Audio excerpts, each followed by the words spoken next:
बुलंदशहर में हाईवे पर नकाबपोश शस्त्रधारी लुटेरों ने शस्त्रों के बल पर टीवीएस शोरूम के मालिक से 1.5 लाख की नकदी लूट ली और फरार हो गए। कोई संतोषजनक कार्रवाई नहीं। सर 100 नंबर पे डायल की थी, वहाँ पे गाड़ी आई है, उसके बाद सर वो छानबीन कर रहे हैं। बुलंदशहर डिबाई क्षेत्र में सिक्का चढ़ाकर फरीदाबाद से लौट रहे कैंटर के मोरजपुर के पास खाई में पलट जाने से 4 लोगों की मौत हो गई व 25 लोग घायल हो गए।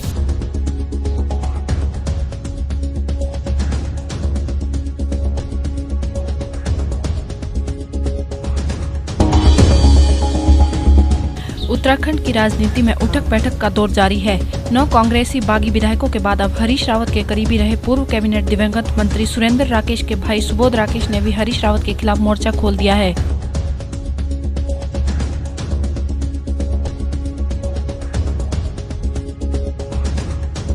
देखिए, आप सुबोध राकेश को टारगेट मत बनाइए, ये हमारा पारिवारिक मामला है, हम इसे बैठकर सुलझा लेंगे। आप निश्चिंत रहिए, राकेश परिवार मजबूती के साथ 2017 का चुनाव लड़ेगा, 17 में हो या 16 में हो। कोई बात नहीं, थोड़ा बचपना है, उनमें समझ जाएंगे, परिपक्व हो जाएंगे। मुंबई में सड़क के किनारे शौच कर गंदगी फैलाने वाले पर बीएमसी और स्थानीय लोगों की अजीबोगरीब कार्रवाई। खुले में शौच और गंदगी फैलाने वालों से कान पकड़वाकर उठक बैठक करवाई।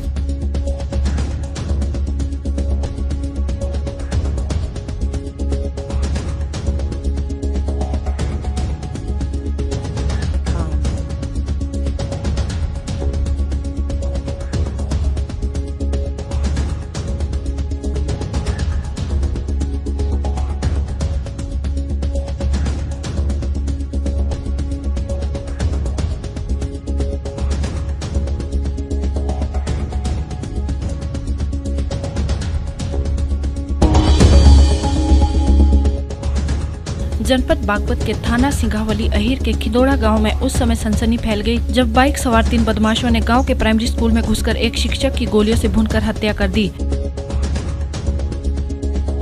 ऐसो साहब को बताया मैंने, ऐसो बुलाइए, ऐसो हम तो कह रहे हैं ऐसो काम किया।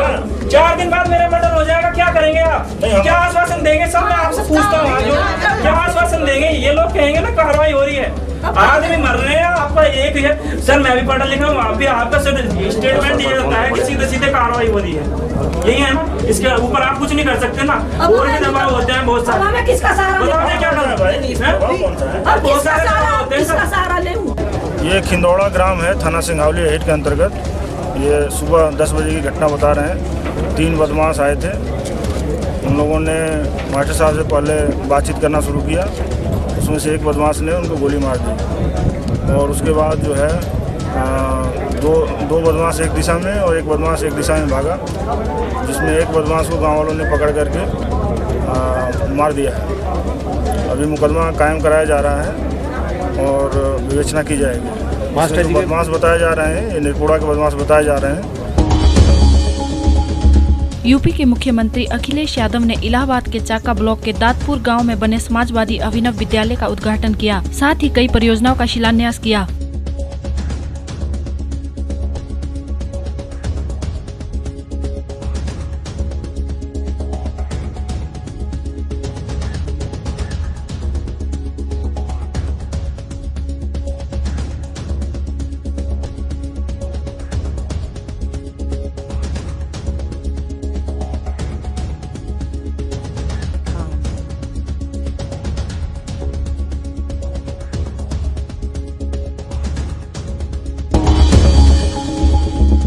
भीषण गर्मी है, पारा 42 के पार पहुंच गया है। इसके बावजूद अलीगढ़ के परिषदीय स्कूल में न बिजली है न पानी। किराए की कोठरी में चल रहे इस विद्यालय में बच्चे आते पढ़ने के लिए हैं, लेकिन भीषण गर्मी में कई घंटे तक परेशान रहते हैं।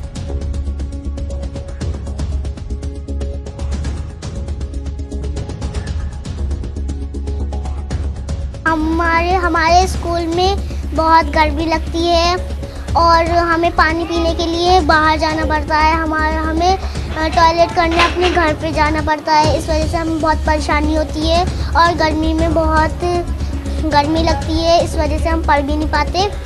शौचालय नहीं है, टॉयलेट की परेशानी है। पर हम लोग 2 शिक्षक हैं यहाँ पर, और यहाँ पे बच्चे हम लोग क्या 90-92 बच्चे आते हैं, मतलब 100 भी लें एडमिशन तो वो भी कम है यहाँ पे। लेकिन बस टीचर्स नहीं है यहाँ पढ़ाने के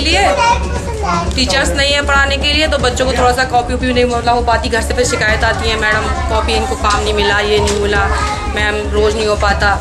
अब कभी कभी हम भी कितना देखेंगे। सर दिक्कतें हमारे यहाँ बेसिकली एक तो ये है कि कैंपस बहुत छोटा है, दूसरा ये है सर ये कैंपस छोटे के साथ साथ बहुत ही किराए की भवन में चलता है, और किराए का जो भवन है बहुत पुराना है। इसके अंदर का जो एक कमरा है उसके जो सीधे हाथ का पोर्शन है उसमें दरार पड़ी हुई है, और बरसात के समय पानी गिरता रहता है, और बरसात के क्या समय अब भी उसमें से पानी लगातार गिरता रहता है। और हमारे यहाँ पर न तो शौचालय की व्यवस्था है, पानी की व्यवस्था है, लेकिन पानी की जो व्यवस्था है वो कैंपस में नहीं है, कैंपस से बाहर है, क्योंकि आसपास के जो रहने वाले हैं वो भी उसी से इस्तेमाल करते हैं, हमारे बच्चे भी वही आते हैं, तो बच्चों को काफ़ी दिक्कतों का सामना करना पड़ता है।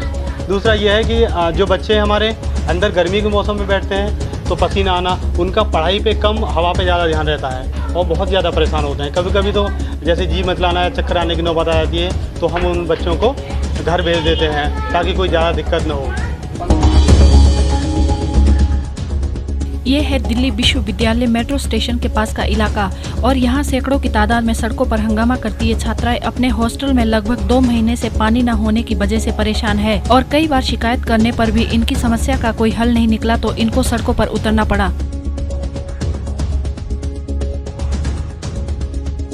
उतरे नहीं है, फोर्सफुली उतरे, इतने मेंटल और फिजिकल फ्रस्ट्रेशन थी हमारी, तब हम उतरे। हमें शौक नहीं है पढ़ाई लिखाई छोड़कर यहाँ पे आए और यहाँ पे रोडों पे हम प्रोटेस्ट करें। हम इतने अच्छे स्टूडेंट्स हैं, आउट स्टेशन स्टूडेंट्स हैं, हम माता पिता में काजू किशमिश खिला के भेजते, बेटा पढ़ो अच्छे कॉलेज में जाओ। आके हमें क्या मिलता है, सुबह सुबह लोगों पे वॉशरूम में दिखती है पार्टी। क्या यही हमें ट्रीटमेंट मिलती है? एक under graduate student 3rd year को क्या यही हमें मिलती है? Don't you have any right to live with dignity? That's all.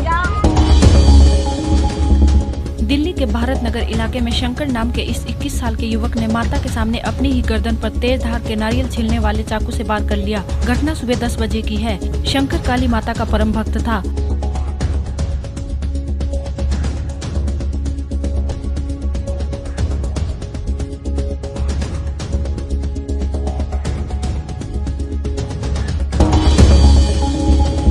हुंगली अपने तृणमूल प्रत्याशियों के समर्थन में आरामबाग, सिंगूर, चंडीतला एवं चापदानी से आयोजित जनसभा के मंच से लोगों को संबोधित करते हुए ममता बनर्जी ने मतदाताओं से अपने प्रत्याशियों के समर्थन में मतदान करने का आग्रह किया। इसके बाद वे अपने विरोधियों पर जमकर बरसी।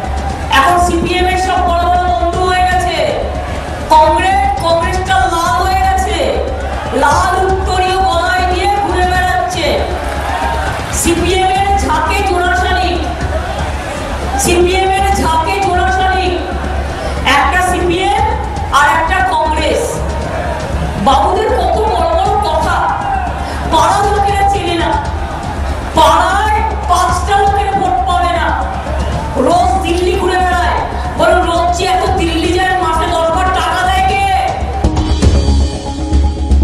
हुंगली 5वें चरण के विधानसभा चुनाव जैसे जैसे नजदीक आते जा रहे हैं, वैसे वैसे राजनीतिक हिंसा का दौर तेज होते जा रहा है।